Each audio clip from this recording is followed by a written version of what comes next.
Good morning everyone. आज अपन करने जा रहे हैं नेशनल इंफ्राटेक लिमिटेड आईपीओ का बेसिकली रिव्यू। ठीक है, तो ये कंपनी 2020 में ही बनी है और कंपनी का काम है बड़ी बड़ी यू कैन से बड़ी बड़ी बिल्डिंग्स बनाने का, जिसका नाम होता है high rise buildings and sky scrapers building. ठीक है, तो बहुत जैसे बॉम्बे में आपने देखा होगा बहुत बड़ी बड़ी बिल्डिंगें बनती है, तो ये कंपनी बॉम्बे बेस्ड कंपनी है और इसका काम है बहुत बड़ी बड़ी बिल्डिंगें बनाना। ठीक है, तो कंपनी रियल एस्टेट के बिजनेस में मतलब एंगेज्ड है एंड कंपनी प्लान करती है, डिजाइन करती है, प्रोपोज करती है, कंस्ट्रक्ट करती है एंड पोस्ट कंस्ट्रक्शन सर्विसेज भी देती है। मतलब लेट से अगर मतलब पोस्ट कंस्ट्रक्शन एक्टिविटीज भी देती है, let say maintenance services of that real estate property.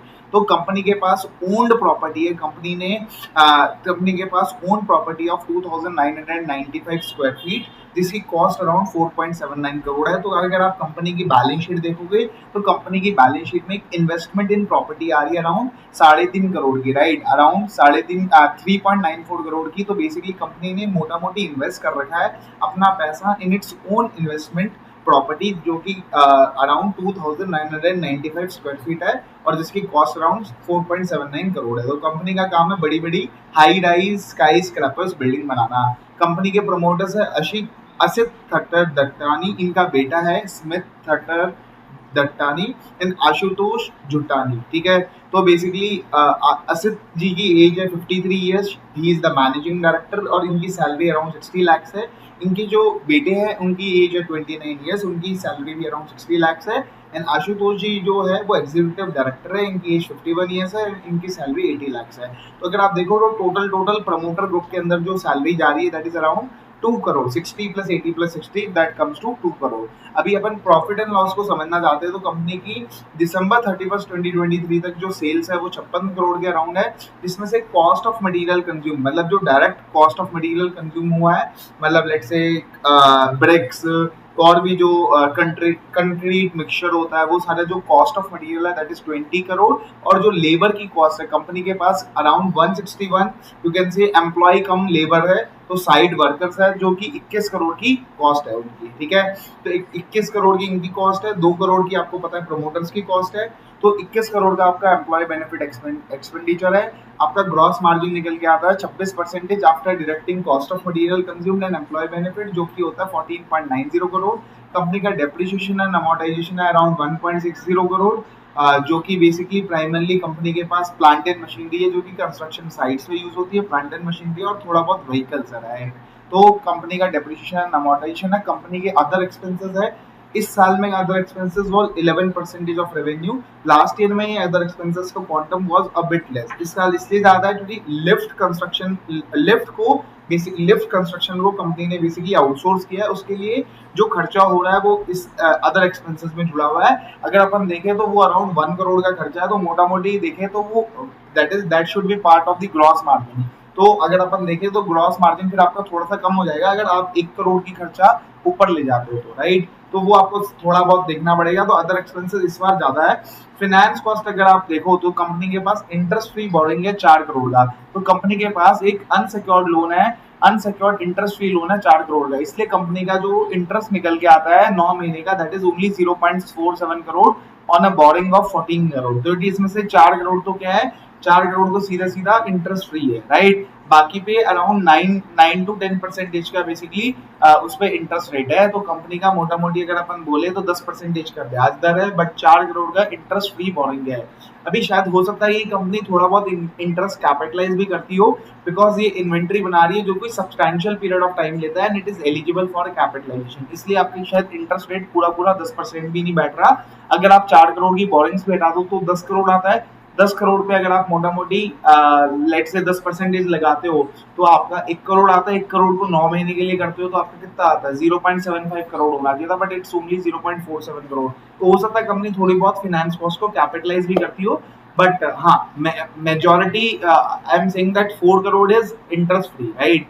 अभी फाइनेंस कॉस्ट आया, profit before tax is 6.85 crore, फिर टैक्स एक्सपेंस आपने डाला अराउंड 26% की टैक्स रेट है 1.77 करोड़, और कंपनी का पैट निकल के आ जाता है 5.08 करोड़, जिसको आप number of equity shares of 1.28 crore से डिवाइड करते हो तो आपका ईपीएस निकल के आ जाता है 3.96 for the period of 9 months, ठीक है। और अब अगर आप देखोगे कंपनी की जो सेल ग्रोथ है, कंपनी का जो पैट मार्जिन है वो बहुत बढ़ता गया है। तो कंपनी की सेल जब 2021 की जो सेल थी वो सिर्फ 3 करोड़ थी, उसके बाद 30 करोड़ होगी सीधा, उसके बाद 64 करोड़ होगी, और फिर अभी 9 महीने की सेल है 57 करोड़ के अराउंड। कंपनी के पास अभी ऑर्डर बुक पड़ी है 191 करोड़ की, तो that is also very good, है ना। ये अपन ने पॉइंट पढ़ लिया है। फिर अभी अपन बात करते हैं कब वहाँ एक दिक्कत क्या है कि कंपनी के जो टॉप 5 कस्टमर है that gives 80.60% of the revenue, and top 10 customer में तो 100% रेवेन्यू आ जाता है।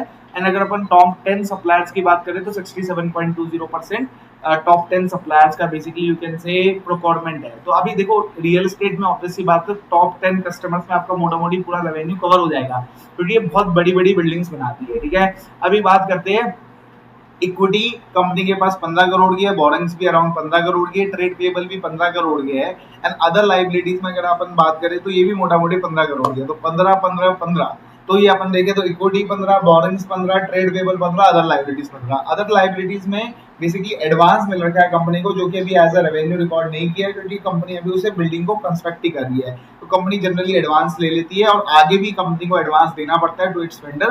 तो कंपनी के पास एडवांस पड़ा है 10 करोड़ का, स्टैट ड्यूटी लाइबिलिटी है 1.34 करोड़, एंड डायरेक्टर रेम्यूनरेशन है अराउंड 1.18 करोड़। अभी कंपनी के पास बात करें तो प्रॉपर्टी प्लांट एंड इक्विपमेंट है 8.77 करोड़ का, जिसमें मैंने आपको बताया कि मेजर है vehicles 2.42 crore, plant and machinery है 5.24 crore, and land and building है 0.92 करोड़। तो अपन इस वाली लैंड एंड बिल्डिंग को 0.92 करोड़ प्लस ये जो इन्वेस्टमेंट है 3.94 करोड़ को दोनों को मिला के दे तो अपनी जो मोटा मोटी जो कंपनी ने प्रॉपर्टी के बारे में डिटेल दे रखी है नीड्स प्रोस्पेक्टस, तो अपन उस नंबर पे पहुंच जाएंगे, राइट।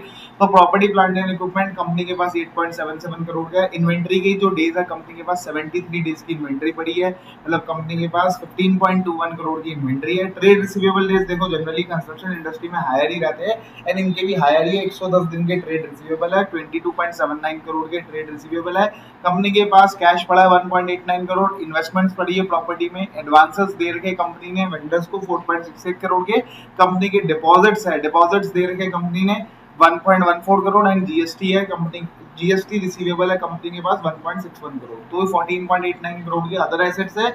अगर अपन इसको बुक वैल्यू को निकालना चाहे तो इक्विटी 15.41। अभी अपन देखें मोटा मोटी क्या दिक्कत नजर आती है थोड़ी सी बैलेंस शीट में, अगर देखें तो ट्रेड रिसीवेबल थोड़ा सा हाई है, एडवांस भी थोड़ा हाई है, बट मोटा मोटी फिर भी इस इंडस्ट्री को कंसिडर करें तो ओके लगता है, राइट। अभी आप 15.41 की बुक वैल्यू इक्विटी को डिवाइड करो 1.28 से तो आपकी बुक वैल्यू निकल के आती है 12.03।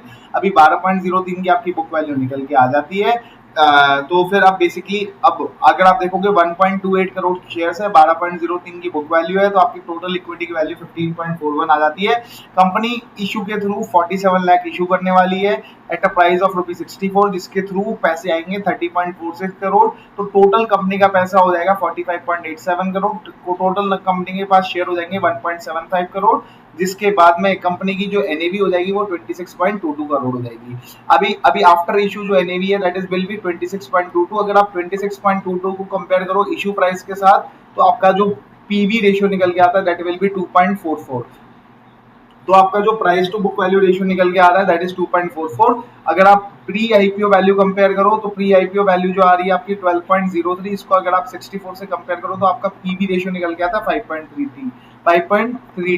ठीक है, तो अगर अपन देखें बुक वैल्यू पोस्ट अगर अपन बोले and PV ratio after the IPO will be around 2.44 and before this IPO is 5.32। And EPS से अगर अपन कंपेयर करें 9 मंथ के ईपीएस से तो पी रेशियो निकल के आता है अराउंड 16। तो पी रेशियो तो ओके लगता है बट पीवी रेशियो थोड़ा सा हायर है, क्योंकि अभी देखो 2.44 का PB ratio is somewhat a bit higher, क्योंकि अगर अपन इसके पीयर से कंपेयर करें ना कैपेसिटी इंफ्रा प्रोजेक्ट्स लिमिटेड तो उसका पीवी रेशियो से 1.78 है।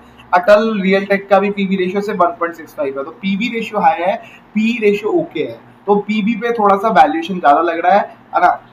बट पी में मतलब पी में थोड़ा सा स्कोप है। तो अभी इशू ओपन होने वाला है 24 जून को, बंद हो जाएगा 26 जून को। फ्रेश इशू है, 47 लाख शेयर है, 64 का भाव है, 30.46 करोड़ जुटाएगी कंपनी। वर्किंग कैपिटल के लिए यूज करेगी 19 करोड़ और बाकी यूज करेगी जनरल कॉर्पोरेट पर्पसेस के लिए। तो अगर अपन पीवी रेशियो 2.44 का कंपेयर करें इंडस्ट्री के साथ तो ये थोड़ा सा हायर नजर आता है। पी रेशियो को कंपेयर करें तो मोटा मोटी कंपनी का ओके नजर आता है सब काम, ठीक है। क्योंकि पी रेशियो कंपनी का अच्छा है ना।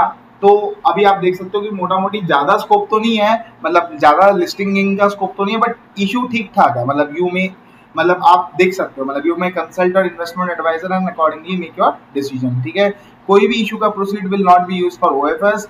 आईपीओ के बाद प्रमोटर की होल्डिंग रहेगी 71.60%, which is a good holding.